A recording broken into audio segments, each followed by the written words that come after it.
5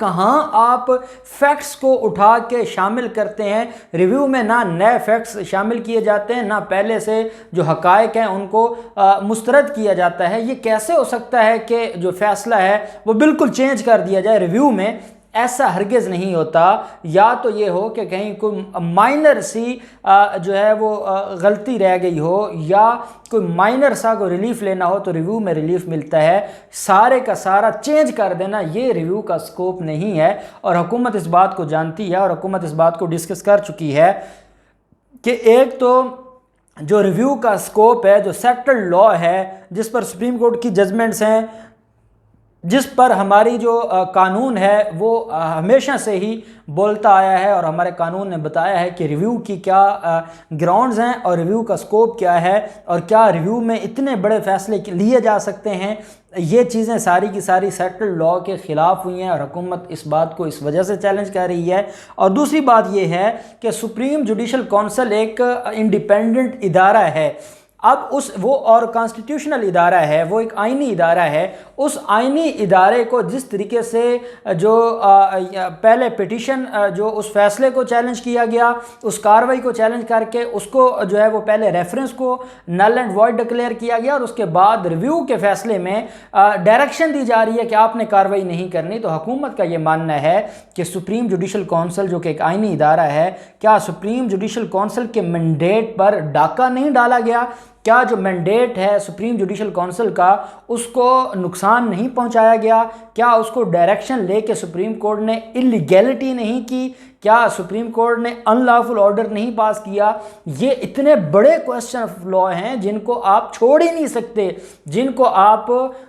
جو ہے جن کے اوپر آپ خاموش رہ نہیں سکتے۔ یہی وجہ ہے کہ حکومت پاکستان نے یہ فیصلہ کیا تھا، اور یہ کافی دنوں سے یہ میٹنگز چل رہی تھیں، اور اب یہ فیصلہ جو ہے وہ لیا گیا، کیونکہ کل جو گزری ہے آخری دن تھا ریویو پٹیشن فائل کرنے کا، اس وجہ سے ریویو پٹیشن فائل کی گئی تھی۔ اب ریویو پٹیشن کا ہونا کیا ہے،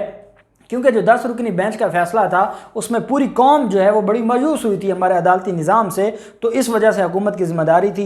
یہ 5 ریویو پٹیشنز اس لیے فائل کی گئی ہیں۔ اب آبجیکشن لگا ہے، آبجیکشن کا طریقہ کیا ہے کہ 30 دن کے اندر اندر ان چیمبر جو ہے وہ اس کو سنا جائے گا۔ ایک آنریبل بینچ، ایک آنریبل جج صاحب جو ہیں وہ چیمبر میں بیٹھ کر اس کو سنیں گے۔ اگر تو آبجیکشن اوور رول ہوتا ہے تو پھر ڈائریکٹ 10 رکنی بینچ کانسٹیٹیوٹ کر دیا جائے گا، اور یہ ان کے پاس لگ جائیں گی۔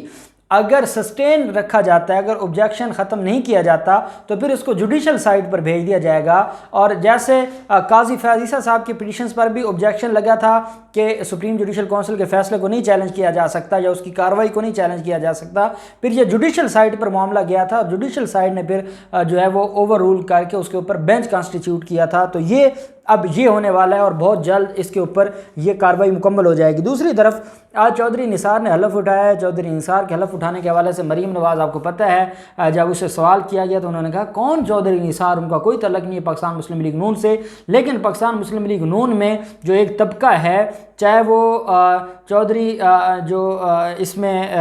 شہباز شریف ہوں، وہ حمزہ شہباز ہوں، وہ خواجہ سعد رفیق ہوں، یا وہ ایاز صادق ہوں، یہ سارے کے سارے وہ ہیں جو چودھری نثار کو اپنے ساتھ شامل کرنا چاہتے ہیں، جبکہ شاہد خاقان عباسی، پرویز رشید، مریم نواز اور رانا ثناءاللہ اینڈ کمپنی یہ نہیں چاہتے کہ ان کو اس میں شامل کیا جائے۔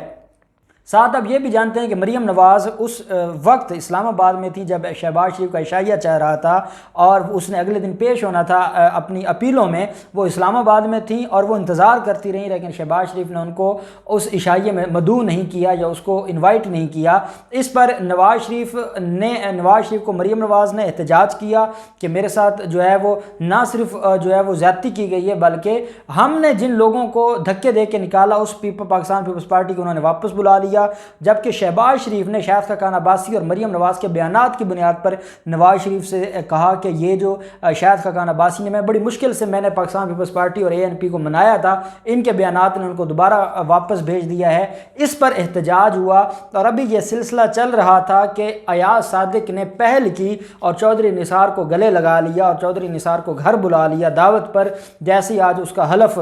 2 سال 10 مہینوں کے بعد اس نے آج حلف اٹھایا ہے، تو ایاز صادق صادق نے اس کو گھر بلا لیا، اور یہ جتنے وہ لوگ ہیں جو اپنے آپ کو سمجھتے ہیں کہ یہ مریم نواز کے بیہیویئر یا مریم نواز کے جو بیانیہ ہے اس کے وکٹمز ہیں، وہ سارے کے سارے ایاز صادق کے گھر اکٹھے ہوئے، اور ایاز صادق کے گھر چودھری نثار سے ان کی ملاقات ہوئی، جبکہ مریم نواز نے اپنا ایک نمائندہ بھیج کر ایاز صادق سے وضاحت طلب کر لی ہے کہ اب ہوتے کون ہیں، اس شخص کو گھر میں انوائٹ کرنے والے جس شخص نے مجھے گالی دی ہے یا میرے بارے میں جو ہے وہ غلط بات کی ہے، تو جو میری جو سلطنت ہے اس کو تسلیم نہیں کرتا، یا جو مجھے بطور ملکہ عالیہ نہیں تسلیم کرتا، آپ ایسے شخص کو کیسے گھر میں انوائٹ کر سکتے ہیں؟ مریم نواز نے وضاحت طلب کر لی، لیکن ایاز صادق نے یہ دکھا دیا کہ اب مریم نواز کی وہ نہیں مانیں گے، بلکہ اب انہوں نے بغاوت جو کر لی ہے وہ کھل کر اب بغاوت سامنے آ گئی ہے، اور چودھری نثار کو انہوں نے گلے لگا لیا ہے۔ یہ وہی ایاز صادق ہے جس نے نواز شریف اور مریم نواز کے کہنے پر ریاست کو نقصان پہنچایا تھا اور غلط بیان دیا تھا جس سے انڈیا خوش ہوا تھا، لیکن آج وہی ایاز صادق ہے، اس کو اپنی غلطی کا احساس ہوا ہے اور وہ مریم سے ہٹ کر اب دوسرے جو شین لیگ ہے اس کی طرف جا رہے ہیں۔ معاملہ بڑا دلچسپ ہو گیا ہے، آگے کیا ہوتا ہے جو بھی ڈیٹیلز ہوں گے ہم آپ کے ساتھ شیئر کرتے رہیں گے۔ اللہ پاک پاکستان کامیاب ناصر ہو۔ بہت شکریہ، اللہ حافظ، پاکستان زندہ باد۔